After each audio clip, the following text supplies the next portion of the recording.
On this edition of GC Conversations, we'll speak with Greg Kaufman and learn how the American Democracy Project is spurring conversations not only on campus, but also in the community.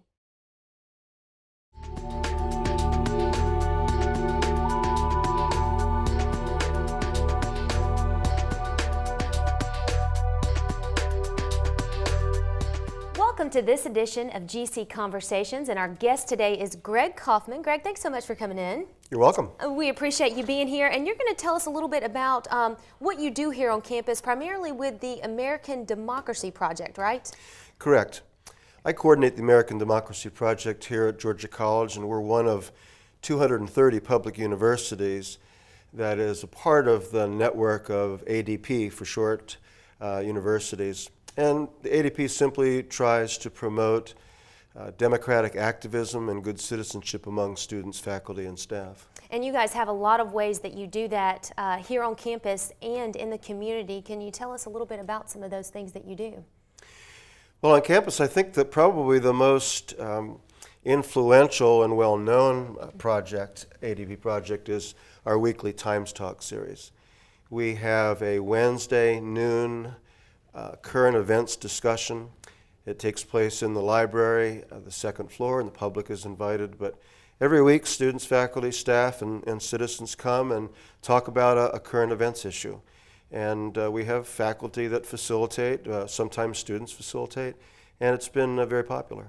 And this year, we've actually seen a really great response so far this semester.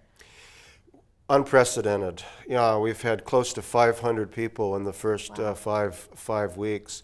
But we've talked about some very important issues like the national security leaks, the Trayvon Martin, George Zimmerman tragedy, and a number of other important things. We'll be talking about public education today, and next week the economy. And today, as the government is shut down, it's a very timely topic. It definitely is. And what would you say, what do you think the reason that we have this sort of, I guess, increased response to this? Is it because of the intensity of the topics that are being brought to the table, or just the times that we are in and the things that are going on?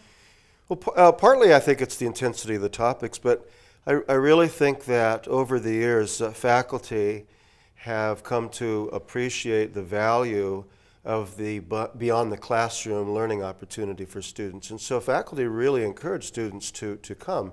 You know, there are no grades, there are no assignments, it's just intellectual curiosity and the opportunity to talk with people from other disciplines and other years. We have international students who are wonderful, give wonderful perspectives. So it's just a fun but also intellectually stimulating opportunity. Right, and this is primarily, or the primary participants in this are students and faculty and staff members, but this is open to the public, so if folks out there are just looking for something to do on their lunch break on a Wednesday or would like to stop in and get involved, that's acceptable. Absolutely. They can actually go to the Georgia College American Democracy website, and right on the home page there's a Times Talk schedule. They can click on it and see what the subjects are coming up. Right, and not only with Times Talk, you guys do actually coordinate and relate to a lot of things that are going on in the community as far as those deliberative discussions and getting the community involved. Talk a little bit about some of the things that you guys have had in the works as far as that goes, involving the community. Well, it's a timely question. Last Thursday evening, we held the third of three diversity forums. We're interested in Georgia College becoming a more diverse campus. President Dorman has set that as one of our chief goals. And so we had a community forum at the Collins P. Lee Community Center in Harrisburg community on the south side of Milledgeville, and had a tremendous attendance. We had over 50 people. Many of our elected officials were there, county commissioners, city council members, school board members, but many citizens came. Our provost, Kelly Brown, came. And we had three separate groups talking about how to help Georgia College become a more diverse campus and a stronger community partner. And these discussions are important because they really do have that have a different aspect as opposed to maybe going to a county commission meeting or city council meeting where it's someone stands up and says their spill and then you sit down. There's no real interaction. These are different because it is that interaction and people feed off of each other. Absolutely. We call it deliberative dialogue or deliberative democracy, and contrasted to some of what we see in our nation, well, certainly today, adversarial politics is very clear. There are expert politics where people are weighing in from their expertise, and citizens don't always feel invited into those conversations. They are consumers. They watch those kinds of political interchanges. But deliberative democracy gives the average citizen the opportunity to weigh in on important issues, and with the help of trained facilitators who are neutral, who their job is simply to bring everyone into the discussion. So it's different. It's an accessible form of politics for citizens. And it was great, too, that we had so many elected officials and representatives from the campus that were involved in those diversity forums. Now, we're going to talk a little bit more about those forums in just a second. Greg, we appreciate you being here, and we'll be right back with more GC Conversations. I'm only 17, but I know about investing. Believe in something, buy shares in it, watch it grow. So, what if you could invest in the future? The future of kids, like a stock. Not the kind of stock that's about making money, but a stock for social change. A whole new kind of investment called Better Futures. When you invest, it helps kids go to college. I could be one of the first college graduates from my family, the first philanthropist from my neighborhood. And if I'm the first, then maybe there's a second and a third. Believe in us, invest in us, watch us grow. My name is Sydney, and I'm your dividend.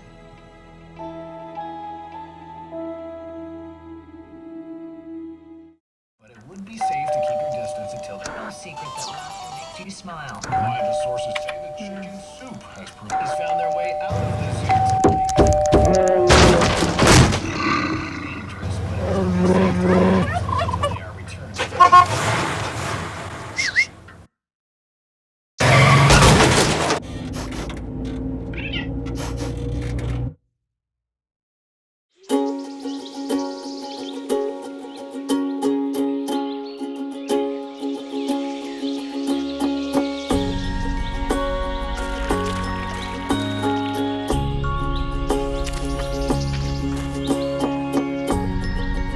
Getting closer to nature can get you closer to your family.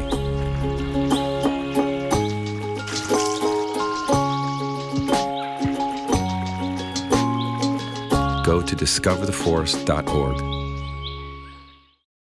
And we're back with more GC Conversations with our guest Greg Kaufman and the American Democracy Project here on campus. But the outreach is not just here for faculty and staff. We were talking a little earlier about some of our diversity forums that we held recently. Can you tell us a little bit more about kind of the background as to why these diversity forums were held and what we're hoping to accomplish with them? Certainly. President Dorman, in one of his earliest addresses to the campus, identified diversity as an important issue. We feel that it would be so much better for the liberal arts experience to have more diverse faculty, more diverse students from different parts of the country, the world, to have more races, cultures represented to enrich the learning experience. And so there is a diversity action planning committee that the president put together. Dr. Veronica Womack, who is the director of the Office of Institutional Equity and Diversity, runs that. And she asked me and the American Democracy Project to provide basically the resources to create the forums. So it's really her office that is running and promoting the programs, and the American Democracy Project simply helps to kind of facilitate the forums. So they're charged with coming up with specific ways to diversify the campus. And they have 4 goals. Their goals are student access and success, curriculum, creative learning, and scholarship, the campus climate, and then the institution's vitality and kind of vibrance and its connection to the community. So the goal of the forums was simply to engage people in the community and on campus in brainstorming some specific action steps that could be prioritized for each one of those goals. So 3 forums were held over the course of several weeks, and we Correct. actually had a very impressive turnout to those, both from campus and the community. We did. We had over 200 people. We had 9 separate small groups and facilitators and record keepers. And out of those 9 conversations, we really gathered a lot of important information and some specific suggestions for the planning committee. So talk to us just a little bit about the format of these forums. We were broken off into smaller groups, and what was kind of the interaction between those groups? Well, in deliberative democracy or deliberative forums, what we do is we try to give equal time to various approaches to solving a problem. So in this case, what we did was several of the groups focused on goals 1 and 2, which were to promote student access and success to Georgia College, and then talk about how we could improve or diversify the curriculum and scholarship programs. The other groups focused on 3 and 4, the campus climate and kind of the outreach to the community. So we trained our facilitators to make sure that each one of those goals was given equal time. And then at the end of the forums, we asked people, did we reach any common ground? Did we come to consensus on some things? And we actually did, and we identified those specific action plans or suggestions that we want to pass on to the committee. And what were some of those suggestions or things that came out of these meetings? Well, in the area of student access and success to Georgia College, an overwhelming concern was that we would benefit from broadening our recruitment to more schools and parts of the state that perhaps are underrepresented on our campus in terms of people from different parts of the state. And even going beyond the state of Georgia, Georgia College is a gem.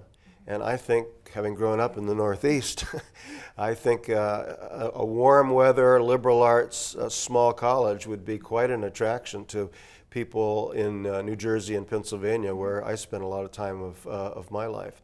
So recruitment was a big thing.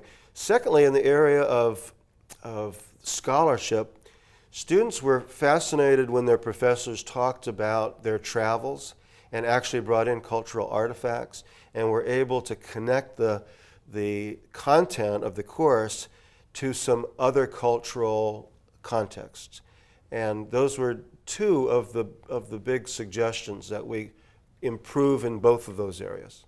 Now, some of the interaction from not only the campus community, but the community at large, what was their interaction with the groups and some of the things that they saw? Were they on point with some of the suggestions that you mentioned? Well, they were. The community has, however, a very strong interest in the college becoming deeply involved in enhancing public education in our community. And in fact, a number of people said, we really need you in the elementary grades, in the middle school grades.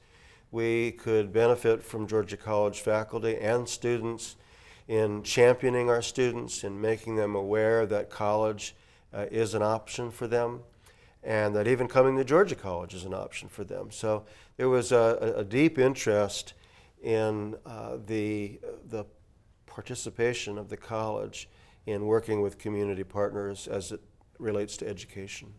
So not only our relation as it is, again, with our internal community, but reaching out, there are some suggestions, and people really do look to the university as kind of that shining light to kind of give direction and give some suggestions as to how to move forward, and education is a great example of that, for sure.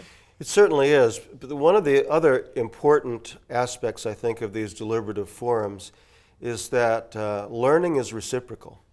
And there's a lot of community knowledge that perhaps people on campus aren't aware of. And so it's very important to have these kinds of deliberative opportunities so that people from the campus who participate can actually gain some knowledge from the community. We have a community with a lot of history, a lot of challenges, and to the degree that we are partners in a reciprocal, kind of equitable way is also very important. We are shining light in the community along with some of the other colleges. We certainly have an economic impact, but in terms of developing more substantive relationships and problem-solving relationships, I think that's something that we can do, and that's what the community articulated that it wants. Well, and this was one of the great examples of us actually working to do that and having that open line of communication. Absolutely. Well, Greg, we'll come right back in just a second and talk about some of the results of these forums and what's next, if there's anything next in this whole process. We'll talk about that in just a second. We'll have more coming up on GC Conversations. Hey, going out like that? Yeah, why? Well, what would the neighbors think? I see you! Come look at Mr. Feather! Look what I have. Mr. Bird, remember? Bark, bark, bark! We're just playing! We're just playing on trying to get you out of here! Even still. You don't have to be perfect to be a perfect parent. There are thousands of teens in foster care who don't need perfection. They need you. A single ember from a wildfire can travel over a mile. That ember can ignite and destroy your home or community. You can't control where that ember will land. Only what happens before it does. Visit fireadapted.org to learn how you can help protect your community from wildfires. I already knew that I was gonna go to college, from a young age. I definitely want to major in political science. After that, I'm gonna get my law degree. Then I'm gonna come back to Detroit, boost the economy, become the mayor or something, try to make the situation better for other people. I feel like I owe it to the city. I'm determined, it's gonna happen. My name is Justin, and I am your dividend. Welcome back to GC Conversations with our guest Greg Kaufman with the American Democracy Project. And Greg, we've been talking about these diversity forums that you guys helped coordinate in the community. We gathered all of this feedback and information. So what's the next step with this? Well, the next step is for the Diversity Action Planning Committee to take the results of the forums and people's individual surveys, post-forum surveys. We've collected all that online, and I've prepared a report basically saying over these 3 sessions with 9 forums and 200 people, these are the actions that kind of floated to the top as priorities. And basically then the committee will look at those, and they will then determine what specific action steps they want to take toward pursuing each of their 4 goals. And how important, in your opinion, do you think it was to include these deliberative democracy forums or discussions in this process? Why does that bring an extra element to the table as opposed to just the come meet with someone and let's talk about it, or write in your response to something? Well, I think deliberative forums and deliberative democracy is a very relational, person-to-person, face-to-face approach. Today we live in a very social media driven kind of society, and we're always taking online surveys, and we get those in institutions as well. But I think old school, going back to sitting down with one another, with your fellow citizens, and talking is important. There is, beyond the specific issue, there is an interesting question that we ask. We ask, have you learned anything differently about this issue? Or did you learn anything from someone else that you didn't already know? And we can track that because we keep records. And between 60 and 70% of people who participate in a deliberative forum on any issue feel that they have learned something. And so maybe their opinion wouldn't change, but the fact that the forum provides them with an opportunity to carefully listen to other people who have different perspectives perhaps, and actually appreciate those perspectives and learn from them is incredibly important. In this diversity forum, I mean, many students came to the forums and said, you know, whether the campus is diverse or not, it doesn't impact me. I'm here for an education. By the end of the forum, they're saying, you know, I think diversity does make a difference. And I've appreciated the opportunity to get involved in discussing the issue. And that opening those channels and opening folks' minds, that's kind of that's the goal of this. That so is, it's absolutely. successful when you get those results of 60 to 70% learning something new or changing their perspective or Absolutely. what have you. And so you guys, not only do we do, again, things on campus and host things like this diversity, the diversity forums, but you guys also have other outreach plan. Through the National American Democracy Project, you have some forums that are hosted, and some of those are coming up, right? Yes, there's two really interesting projects that we're working on right now. The first is we're working with local mental health and juvenile justice professionals in the community, and we're planning to join a national conversation about mental health care for youth and young adults. This is sadly in response to some of the mass shootings around the country, and the reality that we work with people every day who might not be getting the kind of mental health support that they need. And so we want to talk about what's going on in Baldwin County. Is the public aware of all the opportunities? What we can learn from the public about their concerns with mental health? So that's one of the issues that we're talking about.